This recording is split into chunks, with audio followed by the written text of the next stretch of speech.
pantry, of your emergency pantry shelves. And you know what? It's incredibly inexpensive, guys. And it's really good with popcorn. The sixth item is dried herbs and spices. Now, just like salt, these will stay on your shelf for virtually years. Now, do they go bad? Generally, no, they don't. As long as you're keeping that trifecta in mind, right? Cool, dry, dark place, all right? So as long as you have those things in order, then dried herbs and spices will stay for a really, really long time. They may kind of lose their flavor a little bit, so you have to add a little bit more to your cooking, but they're not ever going to generally go bad.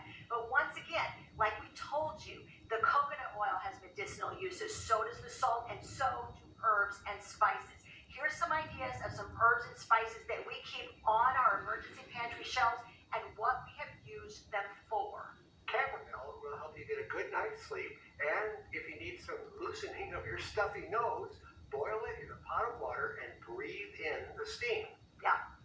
Ginger relieves nausea. All the pregnant women or people who have ever been pregnant will say amen in the comment section. Ginger, that's the first thing we tell you. They say amen. Lemon ginger tea is fantastic. It will reduce swelling if you have a sore throat. Just drink several cupful of lemon ginger tea, and that will help that almost overnight. Turmeric. It's an anti-inflammatory. It has been used for literally thousands of years in traditional medicine. Turmeric. And it also helps heal sores on your skin. I used it for that. Hibiscus flower. I love hibiscus tea. I buy it in big bulk containers. Turmeric. Tell me in the comment section if you like hibiscus tea, because some people either like it or they It's really good for the don't skin. like The turmeric hibiscus is tea. It's good got for the dark, skin. Deep red. It has a lot of anti-inflammatory properties to it, and it will help lower blood pressure. Oh, hibiscus. Calms upset stomachs, and so does fennel. Mint is an anti-spasmodic, which calms upset stomachs. That means it keeps things. No wonder why I like mint. And that is why it calms an upset stomach. Now, if you want to grow mint or you want to grow lemon balm at home, both super, and I do mean super easy to do. They put out little runner shoots, which means that once you plant a little bit of it, it's going to put out those runners, and it's going to be spreading and spreading and spreading and spreading. It's one of the things that I have successfully been able to actually grow in my backyard herb garden. Our seventh item that we like to store in our pantry is white rice. When properly sealed and stored, the shelf life can be 25 to 30 years. You can use it every meal of the day, breakfast, lunch, and dinner, and even in desserts. Use it whole or grind it into a gluten-free flour. Now, white rice. Why white rice really quickly instead of brown rice? Brown rice has a shelf life of maybe 6 to 9 months stored on a shelf because it has natural oils in it. It's going to go rancid. It will go bad far more quickly than white rice. So once again, remember, we're talking about things that are great for your health, things that are very inexpensive, and things that belong in your emergency food pantry. And that's why white rice is on the list and not brown rice. Our eighth item is natural sweeteners. That would include pure maple syrup, and we often buy this from Sam's. They have the best price on this product. The packaging is everything. In glass and unopened, it will last for over a decade. Isn't that amazing? In plastic, the shelf life is a little bit more reduced. After opening, be sure to refrigerate the maple syrup. If it forms crystals in the fridge, that's normal and not a sign of spoilage. In fact, you can warm it up just a little bit, just like we do with honey.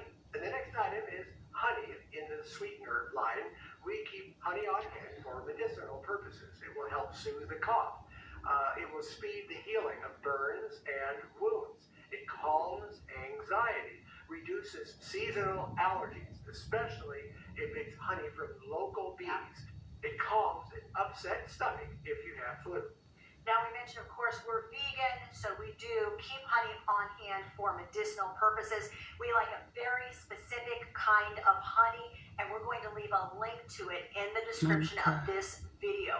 It's rather expensive honey, but you just use a little bit of it for medicinal purposes. And that's Manuka honey. That's right. And then the final thing we have for natural sweeteners is molasses. Molasses also will last a really, really long time on your shelf. Baking soda lasts indefinitely, although it can lose. We used to use that to brush our teeth over time. when we run out of toothpaste. 2 teaspoons of vinegar and a quarter cup of baking soda. If it bubbles, you're good to go. And I brush my teeth with this stuff because it's got a good grit. It'll cut that stuff right off your teeth. It's great. Great product.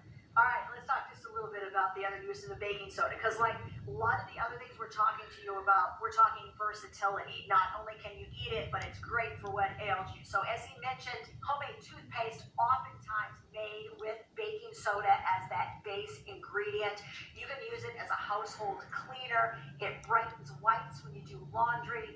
It deodorizes things. We know that, like you can deodorize the fridge. You can deodorize stinky sneakers with it or shoes. It also is used to soothe the pain and the itch of either a bee sting or an insect bite. So once again, I mean, we could spend a whole half hour talking about the wonders of what baking soda will do. But the long and short of it is it's not very expensive, and keep it on the shelf. Yeah, we used to use that for the refrigerator, deodorize the We like to keep stocked in our and white vinegar. And you can get several kinds of vinegar. This has to be white vinegar. You can get balsamic vinegar. You can get rice vinegar, rice wine vinegar, and white wine vinegar. We actually keep all of those vinegars we just mentioned. We tend to keep all of those on the shelves of our emergency pantry. If we had to choose two vinegars only to keep on the shelf for emergency purposes in an emergency pantry, we're going to tell you to stock plenty of white vinegar, just plain white distilled vinegar, and we're also going to tell you to stock apple cider vinegar. Why? Because these have an incredible array of uses, probably far many more uses than the other vinegars that we just mentioned. Vinegar can be used, of course, to preserve foods. We know that because it's used for pickling. It can also be used to treat warts, and it works because we've done it many times with our kids, and you can use it as a base for your household cleaners. Now, the shelf life of vinegar, Larry? Yeah, the shelf life is virtually indefinitely. And I'm going to tell you, for foot warts on the bottom of your foot, the apple cider vinegar is really good. What I do is I take 1 square off of the toilet paper roll, fold it down to a really small square that'll fit on a Band-Aid. Distilled. Put that over the top of the bottle, flip it up till it just soaks into that. Put that on my foot for a couple of days. And it takes maybe a few weeks. Maybe it might take 4 weeks for it to work. It's a lot cheaper than going to the doctor and having it removed, though. It doesn't work. Yeah, these are things we used to do as kids. So the question is, we've given you our top 10 list. Could you survive using just these foods? Well, yeah, you actually probably could. It might get really boring after a while. And that's why next week, in exactly a week from today, we're going to give you a list of 20 more foods that we stock in our emergency food pantry and tell you why we think you should also keep them in your emergency pantry. Which brings us to the fact that that's a super good reason to make sure you subscribe to the channel and you hit the bell notification button so you make sure you don't miss any of the great content that we drop every Monday and every Thursday right here on Under the Media. But we want to make sure that you stay tuned and you're with us for part 2, because we're going to show you some way cool more stuff and tell you why we have selected those 20 more items to go in your emergency food pantry. Now, what if your pantry isn't stocked? What if your pantry is low and you need to restock it? We have a great free resource for you. We have almost 3,000 people, no kidding, who have requested this free resource. It is a pantry stocking workbook. There's going to be a link to it. Remember, it's free. It's in the description. Freebie. Grab your freebie. After wondering how the heck you're supposed to know how to even prepare meals using just stuff in your pantry, we did a video on it.